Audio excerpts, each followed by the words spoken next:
நான் இது இப்போ துபாயில் எல்லா இன்டர்வியூலையும் சொன்னேன், நம்ம மக்கள்கிட்டையும் அதை பகிர்ந்துக்கல, சந்தோஷம் தான் சார். முதல்ல இது நான் சொல்லி சொல்லி சலிச்சு போன கதையாக இருந்தாலும் கேட்குறதுக்கு ஒரு சுவாரஸ்யம் இருக்குன்னு நினைக்கிறேன் சார். இங்கே ஒரு கம்பெனியில் அக்கௌண்ட்டாக வேலை பார்த்துருந்தேன் சார். அது பேர் GKS enterprises, cement company sir. மாதம் 3500 சம்பளம் சார். இன்னொரு ஃப்ரெண்டு சொல்லி ஹீரோ ஸ்டார்னு ஒரு கம்பெனி இருக்குது, அங்கே துபாயில் வேலை கேட்குறாங்க. அங்கே 12,000 சம்பளம்னு சொன்னாங்க, 1000 திராம் சேலரி. என்கிட்ட அப்போ பாஸ்போர்ட் இல்லை. நான் பாஸ்போர்ட் எடுக்கிறதுக்காக அப்ளை பண்ணியிருந்தேன். டைம் ஆகிடும், எனக்கு சீக்கிரம் போகணும், 10 நாளில் ஊருக்கு போகணுன்னு சொல்லிட்டாங்க சார். அப்போ நானே என்னோடய degree certificate, ration card, contract certificate எல்லாத்தையும் எடுத்துகிட்டு நேராக கமிஷன் ஆஃபீஸ் போய்ட்டேன். அங்கே ஒரு நல்ல மனுஷன் இருந்தார். எனக்கு யாரையும் எதிர்பார்க்கல. ஏன்னா ஏரியாவில் கவுன்சிலர் பார்க்கணும்னு சொன்னாங்க, காசு கொடுக்கணும்னு சொன்னாங்க. கையில் சுத்தமாக காசு கிடையாது, எனக்கு எதுவும் தெரியாது. அப்போ நான் இருந்த ஏரியா ஓகே. அப்போது நான் நேராக எதுக்கு எனக்கு யாரும் தெரியாது போது நான் நேராக கமிஷன் ஆஃபீஸ் போயிட்டேன்.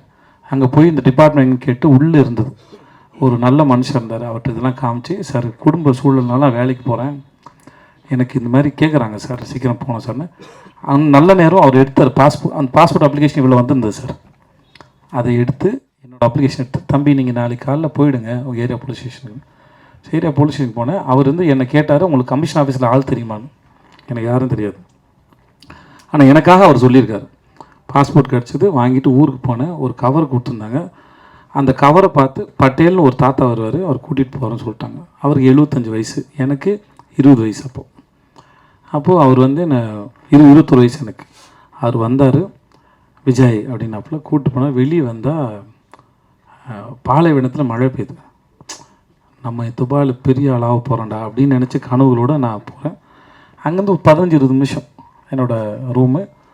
அது மாதிரி ஒரு 6க்கு 3 பெட் ஒன்று கொடுத்தாங்க. அப்புறம் முடித்தோடனே என்னை நேராக கோயிலுக்கு கூப்பிட்டு போனாங்க. சரி, கோயிலுக்கும் போயிட்டோம், கன்ஃபார்ம் ஆகிடுச்சு நான் பெரிய ஆள் ஆகிறதுன்னு சொல்லிட்டு சாமியை பார்த்து அப்புறமா என்னோடய ஆஃபீஸ் போனேன், முதலாளியை பார்த்தேன்.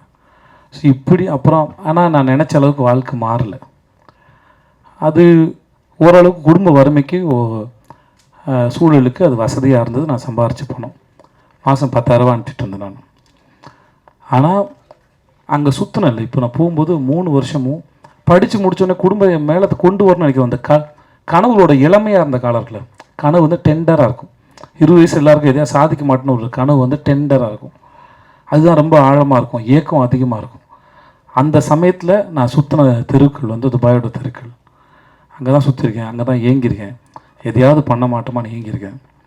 ஒரு ஆப்கானிஸ்தான் போகிறதுக்கு ஒரு செக்கோஸ்லோவாக்கியா கம்பெனியோட போய் இன்டர்வியூ அட்டன் பண்ணி ஃபஸ்ட் ஒன் செலக்ட் ஆகிட்டேன். அன்றைக்கி எனக்கு சம்பளம் தரதா சொன்னது 75,000 கிடச்சிருந்தா அங்கே தான் போயிருப்பேன் நான்.